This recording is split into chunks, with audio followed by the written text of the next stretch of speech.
পূজার ছুটি শেষ করিয়া শ্বশুর বাড়ির থেকে আওয়ার সময় রাস্তার মাঝে যে এরকম একটা জামালার মাঝে ফরিজিমো আসলে আমরা কোনোদিনও ভাবতাম পারছি না। হ্যালো রিয়ান, কিতা খবর? আপনারা ভালো শুননি? তো স্টার্টিংটা দেখতেছেন খুব ভালো, হাসি খুশি। আমরা আসলে বাসা থেকে রওনা দিয়েছি, পূজার ছুটি তো শেষ।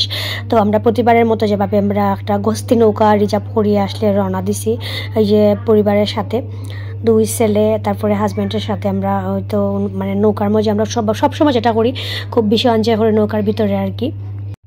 আর যে সময় রওনা দিছি আসলে তখন কোনো মানে ঝড় বা বৃষ্টি কোনো কিছুরই কোনো লক্ষণ আসিল না। তো যাই হোক সুন্দরভাবে আমরা নৌকাটার মাঝে সবাই যে বইয়া আমরা পানি টানি খাইলাম যখন যেটা ইচ্ছা। আর বাইরে খুব একটা যাইলাম না, খুব ভয় লাগে। আর আমরা বাইকটা হয়েছে কি সামনে কেন পার্ক করা আছে নদীর সামনে।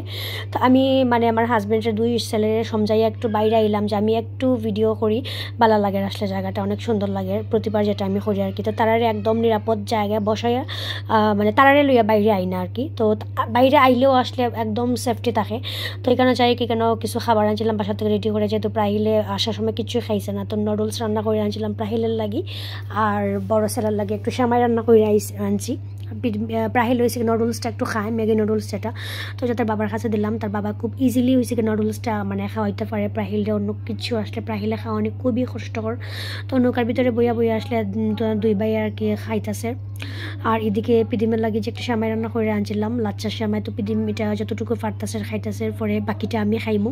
আমি খাওয়ার পরে কিন্তু অনেকটা রয়ে গেছে, অনেক সেমাই রান্না করে আনছিলাম। আর আমার হাজব্যান্ড আসলে মিষ্টি জাতীয় খাবার টোটালি মুখও দেয় না।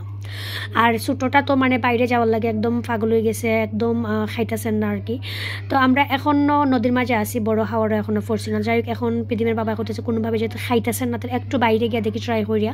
তো আমার খুব ভয় লাগতেছে। তো পিদিমের বাবা করতে কোনো সমস্যা না, আমি তো ভালো করে দইটা রাখবো, কোনো সমস্যা হইতো না। তো যাই বাইরে গিয়ে একটু ট্রাই করতেছে খাওয়ানির।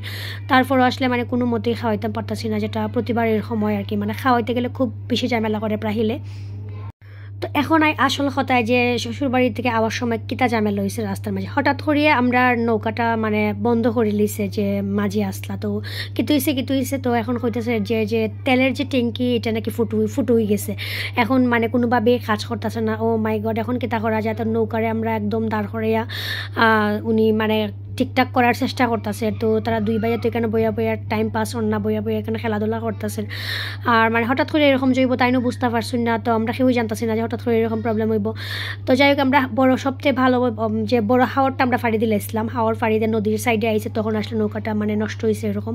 তো কী করা যাইব এখন, মানে সমাধান তো করা লাগবো। তো হাতে নৌকা বাইয়া বইটা দিয়া তো একটা সাইডে দাঁড় করাইছে, আর একটা নৌকার লাগে অপেক্ষা করতেছি যে কোনো নৌকা আয় কিনা, যে আমরা একটু হেল্প করতে পারবো, আমরা বাজার সাইড পর্যন্ত মানে নিয়ে পৌঁছায় দিতে পারবো এরকম আর কি।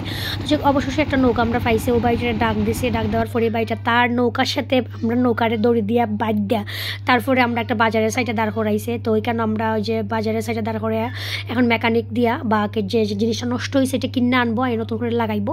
তো আমরা এখানে অপেক্ষা করতেছি। পিদিমের বাবার হয়েছে তারা যে নৌকার মাঝে তারা বাজারে গিয়া জিনিসগুলো সব কিছু ঠিকঠাক করছে, দেন আমরা নৌকা ঠিক হয়েছে।